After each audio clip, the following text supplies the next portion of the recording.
نحمده ونصلی علی رسول الکریم اما بعد۔ صحیح البخاری کتاب العلم باب نمبر 22 حدیث نمبر 82۔ باب فضل العلم، یہ باب ہے علم کی فضیلت کے متعلق۔ علم کی فضیلت کے متعلق امام بخاری رحمہ اللہ یہ باب قائم کیا ہے۔ علم کی فضیلت کے بارے میں ایک باب اسی کتاب العلم کے ابتدا میں بھی گزر چکا ہے اور دوبارہ پھر یہ تکرار کے ساتھ آیا ہے۔ یہ تکرار کے ساتھ لانے کی وجہ کیا ہے؟ جبکہ امام بخاری رحمہ اللہ کا طریقہ کار یہ ہے کہ وہ باب کا تکرار تو دور کی بات، وہ حدیث کا تکرار بھی نہیں لاتے۔ جب تکرار لائیں گے تو ضرور کہیں نہ کہیں سند کا یا متن کا فرق ہوگا، اس فرق کو واضح کرنے کے لیے، اور وہ فرق بھی ایسا ہوگا جو کہ مفید ہے۔ کوئی مفید فرق واضح کرنے کے لیے، کوئی علمی نقطہ بیان کرنے کے لیے وہ تکرار لاتے ہیں۔ پھر اس جگہ باب فضل العلم یہ تکرار سے کیوں لایا گیا؟ اس کے اندر مختلف علماء نے مختلف توجیحات بیان فرمائی ہے۔ علامہ عینی رحمہ اللہ تو یہ فرماتے ہیں کہ جو شروع کے اندر باب ہے، باب فضل العلم، تو وہ ٹھیک ہے، اس کو تسلیم کیا ہے۔ اس باب کو تسلیم نہیں کرتے، وہ فرماتے ہیں کہ بعض نسخوں میں یہ باب نہیں ہے۔ صحیح البخاری کے بعض نسخوں کے اندر یہ باب نہیں، اس لیے انہوں نے اس کو کل عدم قرار دیا ہے۔ اگر اس باب کا موجود ہونا تسلیم کر لیا جائے تو پھر اس میں علم کی ابتدا میں جو تھا اس کے اندر علم کی فضیلت مراد تھی، اور اس جگہ علماء اہل علم جو ہے ان کی فضیلت مراد ہے۔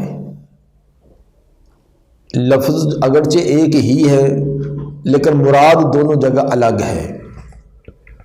جو شروع کے اندر کتاب العلم کے آغاز کے اندر جو باب فضل العلم آیا تھا وہ علم کی فضیلت کے متعلقہ ہے، اور اس جگہ یہ باب جو باب نمبر 22 ہے، یہ اہل علم کو حاصل کرنے والے علماء ان کی فضیلت کے متعلقہ ہے۔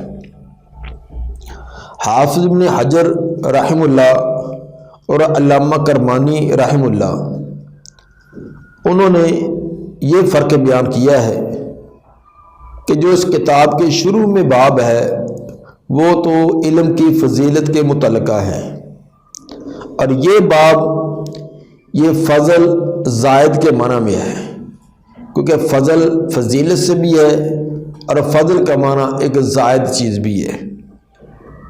اس جگہ یہ معنی مراد ہے کہ زائد علم کے متعلقہ۔ زائد علم سے کیا مراد ہے کہ جو اصل مطلوب اور مقصود نصابی کتب ہیں ان کے علاوہ غیر نصابی کتب یا اپنی مطلوب اور مقصود علم ہے اس سے خارجی علم کا بھی مطالعہ کرنا، اس کی بھی فضیلت ہے۔ اپنا مطلوب اور مقصود علم وہ تو حاصل انسان نے کرنا ہی ہے، اس سے کوئی زائد علم حاصل کرے گا تو یہ وقت کا ضیاع نہیں ہوگا، بلکہ یہ بھی انسان کے لیے ایک شرف فضیلت کا سبب بنے گا۔ مثلا ایک آدمی انتہائی غریب اور تنگ دست ہے، زکوٰۃ وہ ادا کرنے کے لیے اس کے پاس کوئی نصاب نہیں، اب اس زکوٰۃ کے احکام سیکھے پڑھے، یہ ایک زائد چیز ہے۔ اسی طرح ایک آدمی پر حج فرض نہیں ہے، اس بیچارے کی ایک ٹائم کی روٹی پوری ہونی مشکل ہے، تو وہ حج کا کیسے سوچ سکتا ہے؟ تو جب حج پر اس نے جانا ہی نہیں، کوئی آثار نظر نہیں آ رہے، تو اب وہ حج کے احکام اور مسائل سیکھے اور پڑھے کس لیے؟ ایک زائد چیز ہے. تو یہ زائد چیز حاصل کرنا یہ وقت کا ضیاع نہیں، یہ بیکار نہیں، یہ بھی فائدہ مند ہے. اسی طرح 20 مسائل ہیں. تو نماز روزہ تو ہر ایک نے کرنا ہے، اس کے متعلقات و احکام وہ سیکھے، لیکن جو اس کے متعلقہ نہیں ہے، مثلا ایک آدمی وہ پڑھنے پڑھانے میں ہے، اب وہ بازار کے اندر جو جدید کاروبار کے سلسلے شروع ہو رہے ہیں ان میں سے جائز کون سی ہیں ناجائز کون سی ہیں، ان کا سیکھنا یہ کہ بیکار نہیں ہوگا.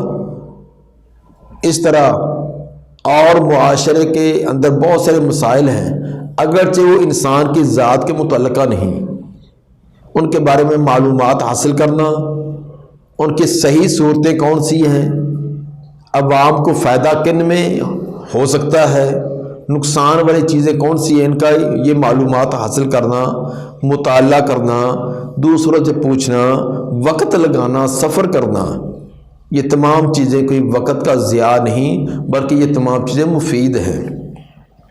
ایک تو یہ بھی ممکن ہے کہ آج اس کی ضرورت نہیں تو کل ضرورت پیش آ سکتی ہے. اگر آج اس کے پاس مال نہیں تو کبھی اللہ اس کو مال دے تو جو وہ زکوٰۃ دینے کا کہ احکام اس پر آ جائے. آج مال نہیں ہے، اللہ اس کو مال دے یا کوئی ایسا سبب بنے، اس کے حج عمرے کا کوئی پروگرام بن جائے، کوئی آدمی کوئی ترس کھاتا ہوا کہے کہ حضرت صاحب میں آپ کو حج کے لیے عمرے کے لیے بھیجتا ہوں، یہ اس طرح صورتیں ہو جاتی ہیں. تو اس لیے احکام اور مسائل سیکھنا، چلو بالفرض اگر اس کو خود ضرورت پیش نہیں بھی آئی تو دوسرے معاشرے کے اندر جو بے شمار لوگ ہیں جن کے وہ متعلقہ ان کو بتلائے، ان کو سکھلائے. اس لیے اس باب کے اندر امام بخاری رحمہ اللہ یہ بتلانا چاہتے ہیں کہ اپنی ضرورت کے مطابق علم تو حاصل کرنا ہی ہے، لیکن اس سے زائد علم حاصل کرنا یہ بھی کوئی بیکار مشغلہ نہیں، یہ ایک مفید مشغلہ ہے. اور زائد سے مراد یہ چیزیں بھی ہو سکتی ہیں کہ مواقع علم کے حصول کے بعد دوسروں کو اس کو پہنچانے کی صورتیں، کیسے ابلاغ کیا جاتا ہے، مخاطبین سے بات کیسے کی جاتی ہے، یہ چیزیں حاصل کرنا بھی اسی میں ہے. اسی طرح لائبریری بنانا ہے، وہ کتب لا کر رکھنا جو اس کے متعلقہ نہیں یا جو فی الحال اس کی ضرورت نہیں ہے لیکن کبھی اس کو ضرورت پیش آ سکتی ہے. تو جیسے کہ بہت سارے علماء کی لائبریریاں ہیں، بڑے بڑے مکتبے ہیں، تو یہ تو نہیں کہ انہوں نے تمام کتابوں کا مطالعہ کیا ہوتا ہے اور ہر کتاب ہمہ وقت ان کی ضرورت میں آتی ہے. بہت ساری کتب ایسی ہیں کہ سال ہر سال بیت جاتے ہیں کہ ہمیں ان کو ہاتھ لگانے کا کھولنے کا موقع نہیں ملتا، لیکن کبھی ضرورت پیش آتی ہے، سال کے اندر ایک مرتبہ 2 سال بعد بھی کبھی ضرورت آ جائے تو وہ جو ایک تشنگی ہوتی ہے، ایک ضرورت ہوتی ہے، وہ پوری ہو جاتی ہے. یہی امام بخاری رحمہ اللہ کا یہ تکرار لانے کا مقصد ہے. حدیث نمبر 82 قال حدثنا سعید بن عفیر قال حدثني الليث عن عقيل عن ابن شهاب عن حمزة بن عبد الله بن عمر ان ابن عمر قال سمعت رسول الله صلى الله عليه وسلم قال بين انا نائم اتيت بقدح لبن. عبداللہ بن عمر فرماتے ہیں میں نے رسول مقبول صلی اللہ علیہ وآلہ وسلم سے سنا، آپ فرما رہے تھے کہ بین انا نائم، میں ایک دفعہ سویا ہوا تھا، اتیت بقدح لبن، مجھے دودھ کا ایک پیالہ دیا گیا، دودھ کا بھرا ہوا ایک پیالہ مجھے دیا گیا. فشربت، تو میں نے دودھ نوش فرمایا، دودھ پیا. یہ نبی صلی اللہ علیہ وسلم اپنا خواب بتلا رہے ہیں. حتی انی لأری الریہ یخرج فی اظفاری، یہاں تک میں نے دیکھی اس کی سرابی وہ نکل رہی ہے میرے ناخنوں سے بھی. اتنا دودھ پیا جسم کے اندر سرایت کر گیا، اس کے اثرات پورے کے پورے جسم میں نمایاں ہوئے، حتیٰ کہ ناخنوں کے نیچے بھی اس کے اثرات ظاہر ہوئے۔ جس طرح کہ صحت مند ٹھیک ٹھاک آدمی کے ناخن سرخ ہوتے ہیں، تو اسی طرح ناخنوں کے اندر بھی اس کی تراوت محسوس ہوئی۔ حتیٰ انی لارى الريّ، یہاں تک میں نے اس کی سیرابی دیکھی، یخرج فی اظفاری، جو نکل رہی تھی یا ظاہر ہو رہی تھی میرے ناخنوں کے نیچے سے بھی۔ ثم آتیت فضلی عمر بن الخطاب، پھر میں نے دے دیا اپنا بچا ہوا دودھ عمر بن خطاب کو رضی اللہ عنہ۔ جو میں نے دودھ پیا، پینے کے بعد جو پیالے میں بچ گیا، وہ بچا ہوا میں نے عمر بن خطاب کو دیا رضی اللہ عنہ۔ یہ آپ کا خواب تھا۔ صحابہ کرام نے سوال کیا، قالوا فما اولت یا رسول اللہ، پھر آپ نے کیا تعبیر کی اس کی، اللہ کے رسول؟ اللہ کے رسول اس کے خواب کی تعبیر پھر کیا ہے؟ جو آپ نے ہمیں خواب سنایا کہ آپ کو دودھ کا پیالہ دیا گیا، آپ نے سیر ہو کر پیا، بچا ہوا ہاتھ عمر رضی اللہ تعالیٰ کو دے دیا۔ قال العلم، العلم یہ فعل محذوف کا مفعول ہوگا، اولت العلم، میں نے اس کی تعویل کی علم، اس کی تعبیر میں نے علم سے کی ہے کہ یہ علم مراد ہے۔ گویا کہ آپ کے خواب کا مطلب یہ تھا کہ مجھے بھرا ہوا پیالہ دودھ کا دینا کثیر مقدار دودھ کی ہے، تو کثیر مقدار دودھ کی یہ دلالت کرتی بہت زیادہ علم پر، مجھے اللہ نے بہت زیادہ علم دیا۔ اور بچا ہوا دودھ حضرت عمر رضی اللہ تعالیٰ عنہ کو دینا یہ علامت ہے کہ نبوت کا علم، نبی صلی اللہ علیہ وآلہ وسلم کی زبان سے صادر ہونے والا علم، اس کا ایک وافر حصہ، بڑا حصہ حضرت عمر رضی اللہ تعالیٰ عنہ بھی حاصل کریں گے۔ جو نبی نے اپنے صحابہ کو تعلیمات دین کی سکھلائی، نبوت کی زبان سے جو کچھ آپ نے بیان کیا، وحی کی تعلیمات جو سکھلائی، اس کا ایک وافر اور بڑا حصہ حضرت عمر رضی اللہ تعالیٰ عنہ کے حصہ میں آئے گا۔ چنانچہ ایسا ہی ہوا کہ جو حضرت عمر رضی اللہ تعالیٰ عنہ نے علم حاصل کیا، پھر علم کو آگے پھیلایا، آگے پہنچایا، دور دراز تک علاقے فتوحات ہوتی جا رہی ہیں، دین کے مراکز قائم ہوتے جا رہے ہیں، مساجد اور مدارس اور علماء کی ٹیمیں تیار ہیں، دین کا ایک بڑے وسیع پیمانے پر کام ہے، بہت وسیع کام ہوا۔ خواب کے اندر دودھ کا دیکھنا یہ کئی چیزوں سے تعبیر ہو سکتا ہے، تو یہ صاحب علم کو یہ تمام چیزیں مد نظر رکھنی چاہیے کہ خواب دیکھنے والا کون ہے، کس درجے کا ہے، وہ طالب علم ہے، وہ استاد ہے، کس شعبے سے منسلک ہے، عمر کیسی ہے، کس طرف اس کا رجحان ہے، دودھ کی مقدار تھوڑی ہے زیادہ ہے، دودھ صرف اس نے دیکھا ہے یا دودھ اس کو ملا ہے، پھر دودھ اس نے پیا ہے یا نہیں پیا، یا دودھ اس نے آگے دے دیا ہے، یا دودھ ملا لیکن پینا اس کو نصیب نہیں ہوا، اسی طرح پڑا رہا ہے، اس کو دیا ہے برتن ہاتھ سے گر گیا ہے۔ یہ کئی ایک تعبیریں ہو، تو ہر ایک کی تعبیر مختلف ہوتی جائے گی۔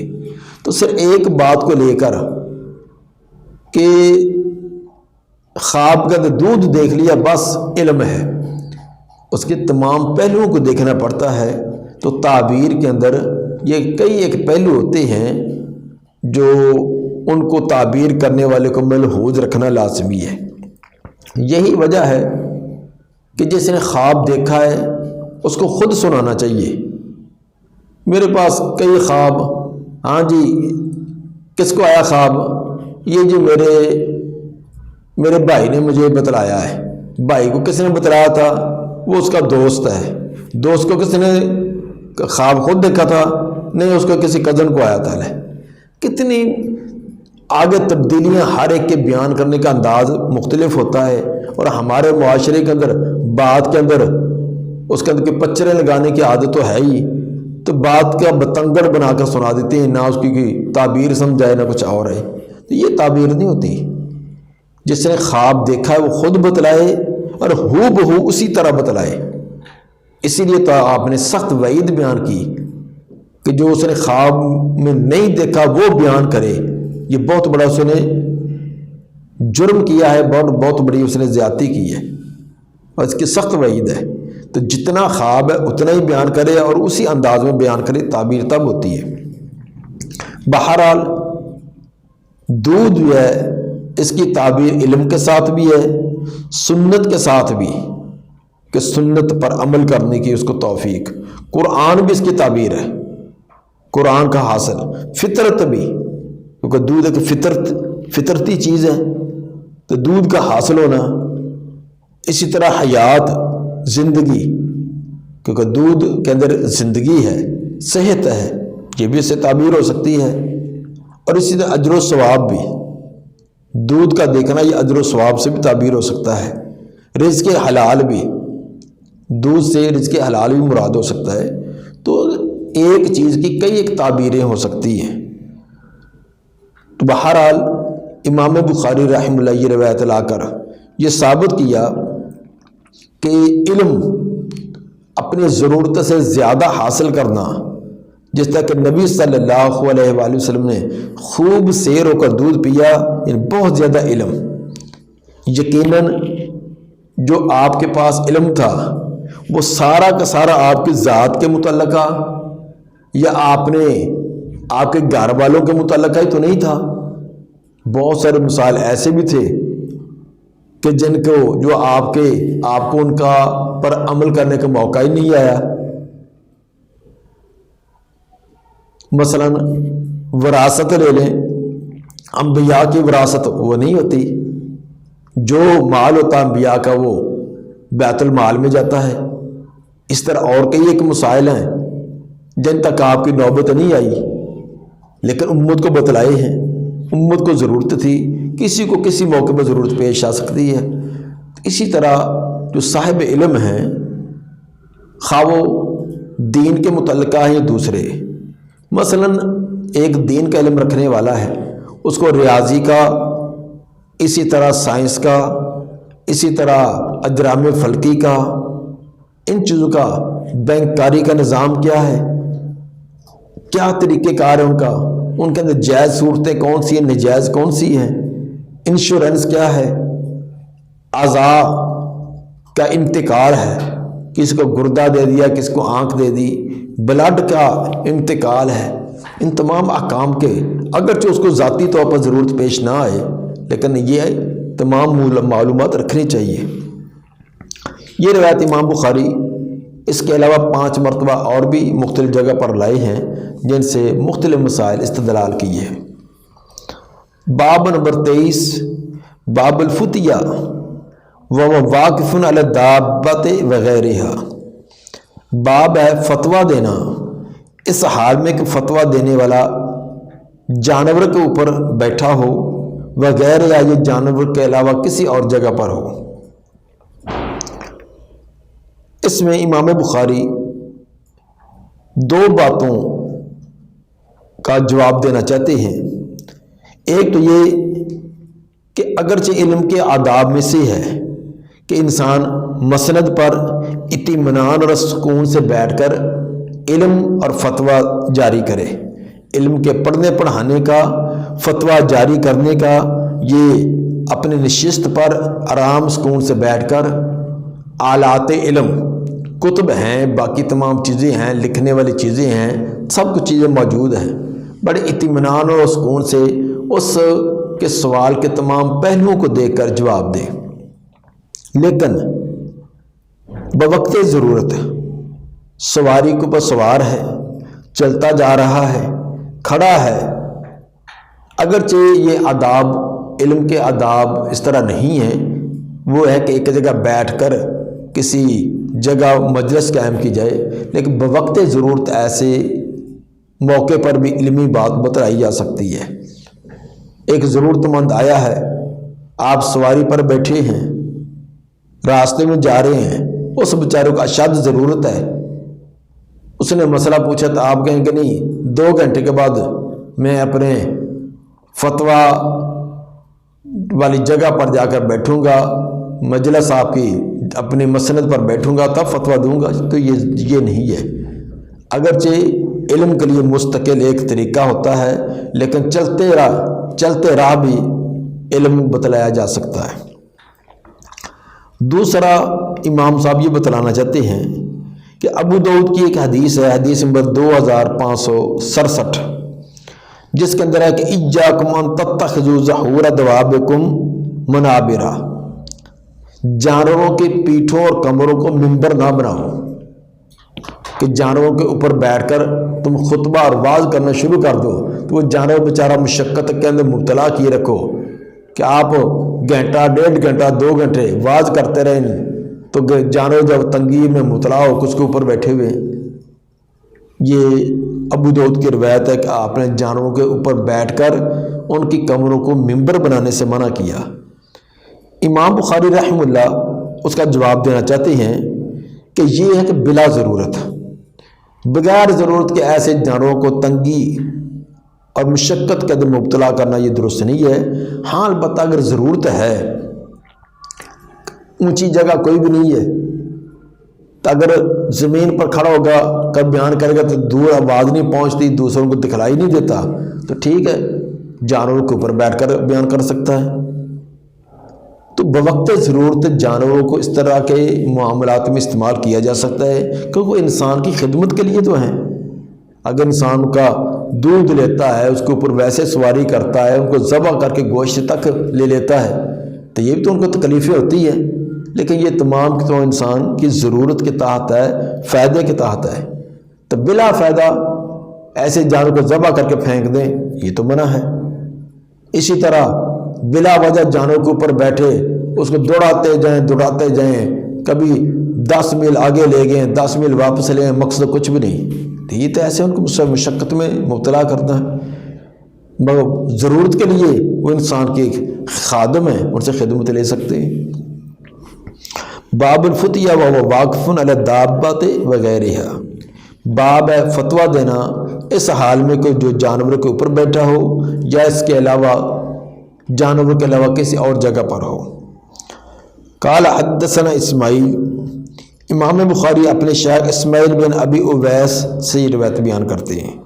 قال حدثنی مالک سے مراد امام مالک ہیں، عن ابن شہاب امام زہری مراد ہے، عن عیسیٰ بن طلحہ بن عبید اللہ، عن عبداللہ بن عمرو بن العاص، ان رسول اللہ صلی اللہ علیہ وسلم واقف فی حجۃ الوداع بمنن للناس، نبی صلی اللہ علیہ وسلم آپ نے قیام فرمایا، آپ ٹھہرے حجۃ الوداع کے موقع پر مینا کے اندر لوگوں کے لیے، مینا کے اندر آپ لوگوں کے لیے کھڑے ہو گئے، یسألونہ کہ تاکہ وہ آپ سے سوال کریں۔ فجاءہ رجل، آیا ایک آدمی، فقال، اس نے کہا، لم اشعر، اللہ کے رسول مجھے پتہ نہیں چلا، فحلقت قبل ان اذبح، میں نے حلق کر لیا، سر منڈوا لیا قربانی کو ذبح کرنے سے پہلے، جانوروں کو ذبح کرنے قربانی سے پہلے میں نے سر منڈوا لیا ہے۔ قال اذبح ولا حرج، آپ نے فرمایا کہ اپنا جانور اب ذبح کر لے، کوئی حرج نہیں ہے، کوئی پریشان ہونے والی ضرورت نہیں ہے، چلو حلق پہلے کر لیا ہے تو قربانی اب بعد میں کر لیں۔ فجاء آخر، ایک اور آیا، فقال لم اشعر، اللہ کے رسول مجھے بھی پتہ نہیں چلا، فنحرت قبل ان ارمی، تو میں نے نحر کر دیا ہے، اپنے اونٹ کو قربان کر دیا ہے رمی کرنے سے پہلے، کینکریاں مارنے سے، جمرے کو کینکریاں مارنے سے پہلے میں قربانی کر بیٹھا ہوں۔ قال ارمی ولا حرج، آپ نے فرمایا کوئی بات نہیں، جاؤ اب جا کر کینکریاں مارو، ارمی کینکریاں مارو، ولا حرج، اس میں کوئی حرج نہیں۔ راوی فرماتے ہیں فما سئل النبی صلی اللہ علیہ وسلم عن شیء قدم ولا اخر، نہ سوال کیا گیا نبی صلی اللہ علیہ وسلم سے کسی شے کے متعلق بھی جو مقدم یا مؤخر کر دی گئی ہو، آگے پیچھے کر دی گئی ہو، الا قال، مگر آپ یہی فرماتے رہے افعل ولا حرج، اب وہ کام کر لو، کوئی حرج نہیں، کوئی تنگی نہیں۔ بات یہ ہے کہ چونکہ آپ صلی اللہ علیہ وسلم نے ایک ہی حج کیا جس کو حجۃ الوداع کہتے ہیں، تو لوگ احکام اور مسائل سیکھنے کے لیے آپ کے ساتھ تھے، دائیں بائیں آ رہے تھے، تو آپ ایک جگہ کھڑے ہو گئے۔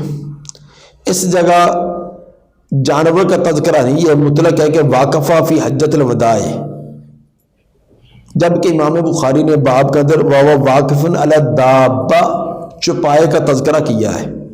وجہ یہ ہے، یہی روایت ایک دوسری جگہ کتاب الحج حدیث نمبر 1738 میں آ رہی ہے، اس کے اندر یہ الفاظ ہے کہ کان علی ناقۃ ہی، آپ اپنی اونٹنی پر سوار تھے۔ تو دوسری روایت کے اندر جانور کے لفظ موجود ہیں۔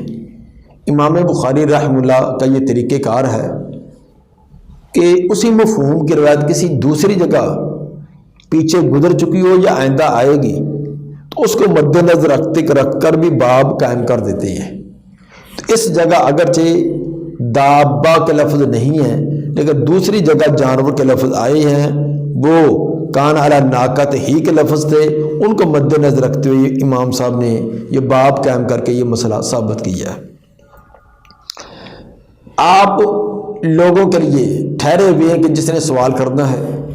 مختلف لوگوں نے سوال کیے، کسی نے کہا کہ میں نے فلاں کام پہلے کر لیا ہے جو کہ بعد میں کرنا تھا، اب میں بڑا پریشان ہوں۔ آپ فرماتے کوئی حرج نہیں، جو کام آپ کا رہ گیا وہ بعد میں کر لیں۔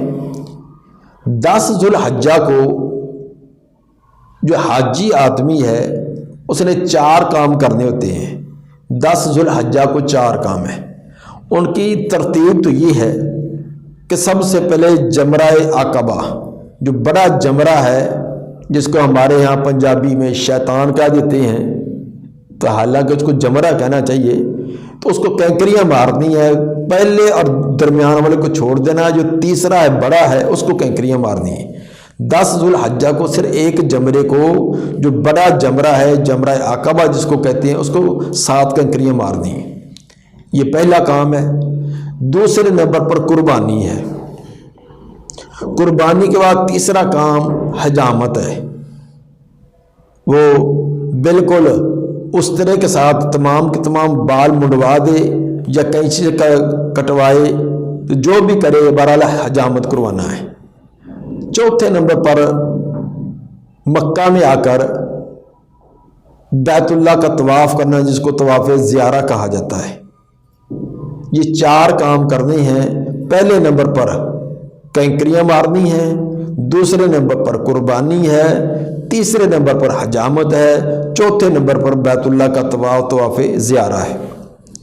ان کی بہتر افضل ترین صورت اور ترتیب یہی ہے کہ اسی ترتیب سے کیے جائیں، لیکن اگر کوئی ترتیب میں آگا پیچھا کسی سے ہو جائے تو اس پر کوئی نہ دم نہ کوئی قربانی آئے گی، نہ کوئی اور اس کو کفارہ دینا پڑے گا۔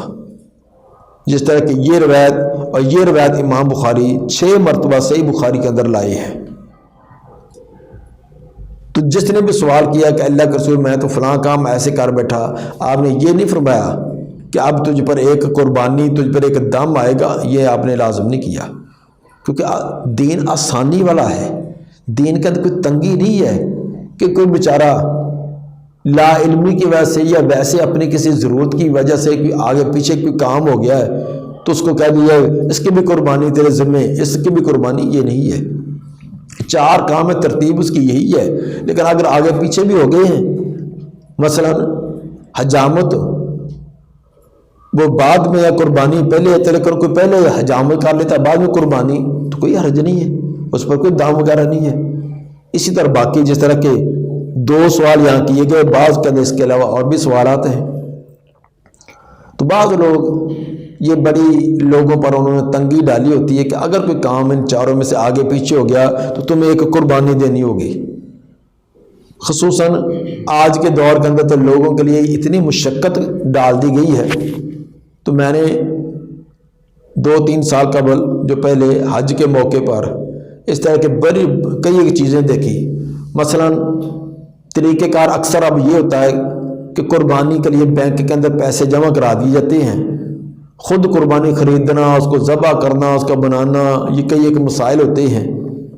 تو اس میں آسان طریقہ جو سعودیہ حکومت نے کیا ہے کہ آپ نے جس درجے کی قربانی